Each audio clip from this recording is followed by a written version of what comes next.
Okay, so how do you know if an embryo doesn't survive thaw? Well, the first thing that I would say is that very few embryos don't survive thaw.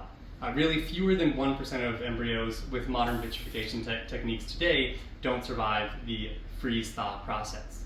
But to understand how an embryo doesn't survive, it's best to understand how an embryo is frozen or vitrified in the first place.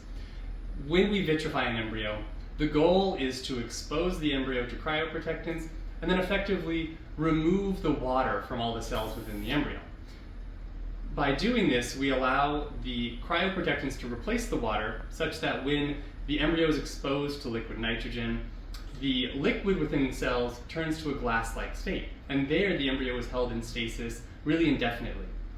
Now, if something goes wrong during this freezing process and the water isn't all effectively removed from the embryo, well then when we thaw the embryo back out, the water fluid within the embryo can turn to ice crystals, and those ice crystals can damage individual cells.